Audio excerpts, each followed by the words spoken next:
Bonjour Patricia. Bonjour Françoise et bonjour à tous.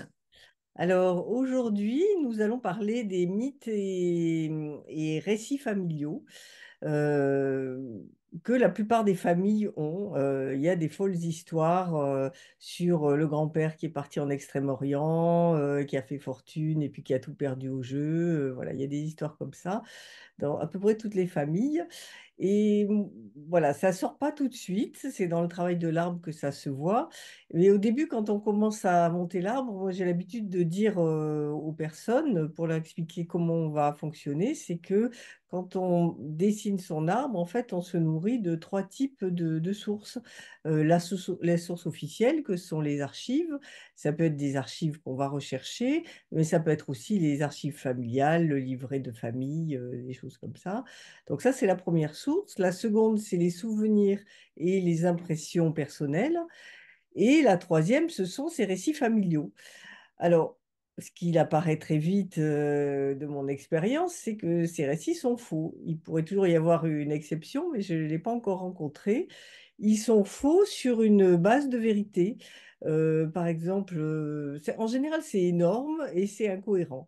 Et donc, il suffit de poser la question à la personne, mais là, vous en pensez quoi de cette histoire du grand-père qui est parti en Extrême-Orient, qui a tout perdu au jeu, qui est revenu ah, ça commence, ah, je sais pas, on regarde les dates, ça concorde pas. Bon, un exemple très précis, c'est quelqu'un qui me raconte que l'arrière-grand-père est un héros qui a perdu la vie au moment du bazar de la Charité, de l'incendie du bazar de la Charité. Il est reparti une dernière fois sauver quelqu'un et voilà, il en est mort. Et donc, voilà, je regarde tout en parlant, parce que c'était une conversation en Zoom, Bazar de la Charité, parce que je ne connaissais pas bien cette histoire, et je vois que sur Internet, il y a la liste complète des victimes.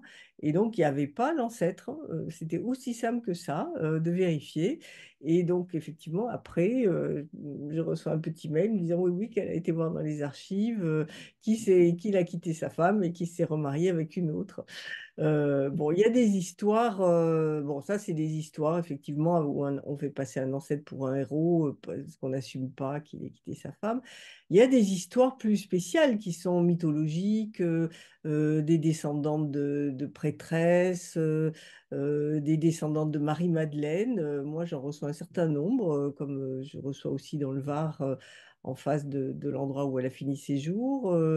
Voilà, des histoires comme ça que je prends en me disant, tiens, qu'est-ce que ça raconte? Je les prends pour de vrai. Donc voilà, il y a toutes sortes comme ça, de récits familiaux qu'on rencontre et avec lesquels on travaille. Et toi, Patricia, qu'est-ce que tu peux dire de ton expérience des récits et mythes familiaux? Oui, effectivement, Françoise, lorsqu'on aborde l'analyse transg, on se rend compte que les systèmes familiaux ont besoin de raconter, de faire un récit, souvent fictionnel, sur les origines de la famille. Notamment, il y a la notion de mythe fondateur de la famille et qui repose souvent sur un terreau de vérité, mais aussi qui a été arrangé. Et pourquoi est-ce qu'on arrange cette vérité? À mon avis, c'est pour deux raisons. D'abord, il y a une question de préservation du groupe familial, en fait, d'homéostasie, c'est-à-dire que la famille, face aux événements traumatiques, aux hontes, à tout ce qui s'est passé et qui ne correspond pas à ses valeurs, justement, tu parles du grand-père qui n'a pas en fait eu le comportement attendu. Il va falloir mettre un peu de rustine. Il va falloir mettre du pansement et raconter quelque chose qui permette au système familial de poursuivre euh, en bon état et de conserver une bonne image à la fois en interne et en externe. Et il y a également une histoire d'identité, c'est-à-dire que le système a besoin de ne pas être dissous dans la culture ambiante. Il a besoin d'avoir sa personnalité, donc on va raconter des histoires pour avoir une identité. Et donc, c'est important à la fois pour les membres du groupe famille, qui vont être consolidés par cette histoire de la famille dans leur propre identité à eux. Euh, Robert Neuburger, qui est donc celui qui a écrit sur un livre sur le mythe familial qui fait référence, et qui est un psychanalyste, parle de ciment de la famille. Et je me permets de faire une autre métaphore dans le même registre. Je parlerai de joint de dilatation. C'est-à-dire, en fait, le mythe familial va permettre de maintenir une cohésion mécanique d'ensemble, en fait, mais chaque personne ensuite va avoir besoin d'avoir une petite marge de manœuvre pour pouvoir bouger dans sa propre vie et s'en différencier un petit peu. Voilà. Donc, l'idée, c'est que le mythe familial sert à, à ce qu'il y ait une pérennisation de la famille par tous ces récits. Et je sais que tu es sensible à cette notion de récit et que c'est une des marques de la psychogénéalogie que de pouvoir produire du récit sur le récit.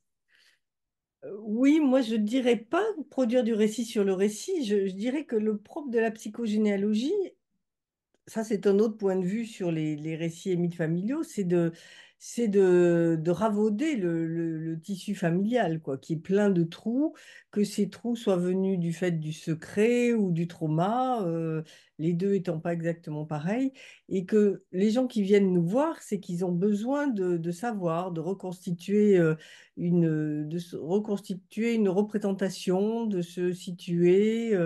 Et donc, en faisant ces enquêtes qui sont le- inhérente à la constitution de l'arbre, et surtout quand on le fait dans un sens thérapeutique, on reconstitue tous ces trous, on ravaude, on reprise, on met du sens là où il n'y en avait pas, on remet les places à chacun, on réintègre des exclus, donc on refabrique un récit familial, cette fois-ci sur des bases disons, négocier, quoi, objective parce qu'on repart dans les archives, ou bien parce qu'on va chercher quelque chose qui fait sens pour nous en faisant des psychophanies ou des constellations ou autres méthodes d'investigation de l'inconscient.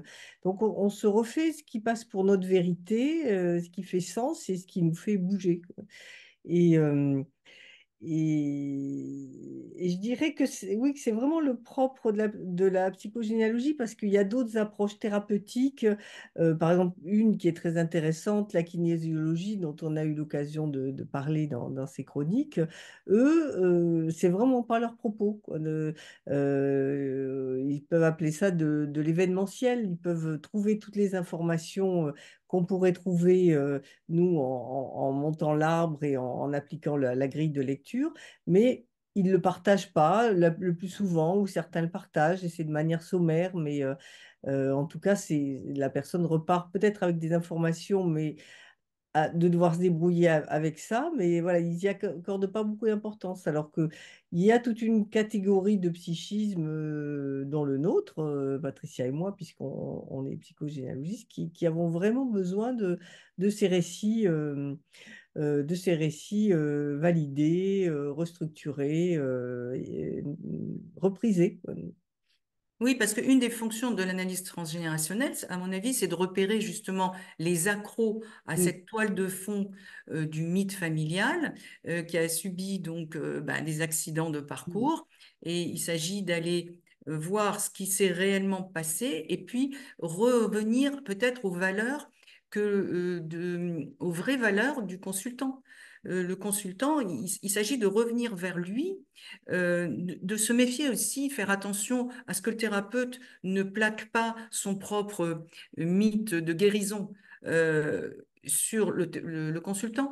Il s'agit d'aller voir quelles sont les réelles croyances du consultant par rapport à la vie, par rapport à la liberté, le libre arbitre, etc., pour revenir à du vivant de la vivance, en fait. Parce que le mythe familial qui a été un petit peu, qui a été un peu un emplâtre, qui a quelque chose d'un pansement, parfois empêche de voir la réalité telle qu'elle est. Puisque on est sur de la fiction, on est sur du Netflix, parfois c'est de la série, hein, retrouver le mythe familial, c'est aussi un outil de diagnostic des blessures de l'arbre, puisqu'on va retrouver ce qui s'est joué, la vérité, et ce qui s'est raconté par rapport à ce qui s'est joué réellement. On peut trouver si tu veux, derrière le mythe, souvent se trouve l'antithèse du mythe. Je donne un exemple. Si dans la famille, on a le culte de la réussite sociale et qu'on dit que bon, si on est plein d'énergie, plein d'audace, de toute façon, on peut y arriver et réussir professionnellement et économiquement. Parfois, c'est en lien avec le fait qu'on a un aïeul qui a fait une faillite frauduleuse ou quelque chose qu'il va falloir masquer. C'est-à-dire que quand on est trop dans une valeur, qu'on la met en évidence, je sais pas, par exemple, la notion de virginité chez les femmes, chez les filles, qui est trop mise en évidence avec une religiosité. Bon, ça se fait plus trop, ça, mais ça se faisait encore il y a quelques dizaines d'années, de mettre la pression sur la virginité des filles avant le mariage. C'était souvent le signe que précédemment, il y avait eu des transgressions par rapport à cette virginité, peut-être avec de la prostitution ou des choses de cet ordre. Oui, Donc, moi j'appellerais plutôt ça des injonctions, tu vois, que des récits, mais je te rejoins sur le fond, quoi, tu vois. c'est-à-dire, il y a souvent un récit enfin, derrière le récit. Mm, Il y a souvent effectivement une autre, c'est des pelures qu'on retrouve, parce que le mythe familial, c'est un processus de sélection de la mémoire familiale pour euh, atteindre, dans l'objectif d'avoir mm, une bonne image en interne et en externe. mm, Alors après, il y a des mythes familiaux qui ont été fracassés. mm, C'est-à-dire que la réalité a été tellement traumatisante que le mythe a explosé mm, et à ce moment-là, on repart à zéro. Mais en fait, soit on a un mythe positif et on va avoir tendance à vouloir être dans le même, reproduire les mêmes choses. On a eu des ancêtres glorieux et on va dire, bah, dans la famille, on est audacieux, on réussit, etc. Soit on va être sur du mythe négatif et on va être plutôt dans la tentative d'oublier ou de rejeter. mm, Hein. mm, Mais mm, le choix ordinaire, à mon avis, c'est soit d'adhérer totalement à son mythe de façon un peu mécanique et automatique, et là, c'est au détriment de qui on est profondément. Donc, on est dans les conventions, ok. Alors, on a des gains, certainement, quand quand on est conforme à ce que la famille attend de nous. Il y a le gain d'être accepté, d'être bon. Mais après, on peut également le rejeter totalement, ce qui n'est pas, c'est aussi une façon de s'y référer. Mais également, la troisième option, c'est d'aller travailler en transg mm, pour aller conscientiser ce qui s'est passé, qu'est-ce qui s'est mis en place avec tout ce récit, quelle image on veut donner et pour quelles raisons. Et à ce moment-là, on peut essayer de trouver ce processus d'individuation, c'est-à-dire trouver sa place à l'intérieur de ce conditionnement. mm. Moi, ce que j'observe, c'est que quand on démonte le récit familial, les gens s'en trouvent beaucoup mieux, quoi. Oui, mais on ne Mm. peut pas le démonter, enfin, le démonter totalement. À mon avis, il y a des choses à garder. Bah, on démontre ce qui est faux, ce qui est incohérent, tu vois. Oui, Il ne s'agit pas de casser la famille, mais on démonte le mensonge, quoi. oui, voilà. On Et est des réparateurs. les gens s'en trouvent allégés, quoi. Oui, il faut aller réparer le Mm. mythe Ouais. qui est lié. En fait, l'enveloppe qui contient en fait l'histoire de la famille, aller réparer ça, mais il faut quand même qu'il y ait un mythe. Le mythe, il est nécessaire puisque c'est Oui, c'est les liens positifs au sein d'une famille, quoi. Quelquefois, on les voit plus, mais quand même, assez souvent, il y a suffisamment de positifs dans les familles pour qu'on y reste, quoi. Voilà, il faut du contenu psychique, il faut des mots. Tu en parlais tout à l'heure. Les mots, c'est ce qui fait du lien aussi Mm, avec les êtres humains. On n'est pas des machines, mm. on n'est pas que des corps physiques, on est des âmes, des états d'âme, Parole. des Mm. histoires, des paroles, tout ça, voilà. Donc, donc on peut résumer, sauf si tu as des choses à ajouter. Non, non, Euh, voilà, on va conclure on maintenant. peut conclure. Je te laisse le mot de la fin, Patricia. Oui, voilà, le mythe familial comment dire, euh, il est souvent lié à un mythe fondateur euh, qui parle des origines de la famille, de la vision du monde. Donc, c'est la personnalité de l'arbre, de la famille, comme la personnalité, nous avons chacun une personnalité et il est composé à la fois de choses réelles, en fait, d'une histoire généalogique, mais également de fantasmes et d'une façon de se mettre de retenir que ce qui nous arrange. Et donc, les analyses transgénérationnelles, on va venir titiller un petit peu le consultant et aller, parce qu'avec notre regard neuf, on va aller voir, on va l'aider à repérer réellement a été réel et ce qui est aussi en lien avec le fantasme. Bon, ben voilà, c'était presque plus un début qu'une conclusion, mais Merci beaucoup, Patricia, et puis Merci Françoise. à samedi prochain. À bientôt.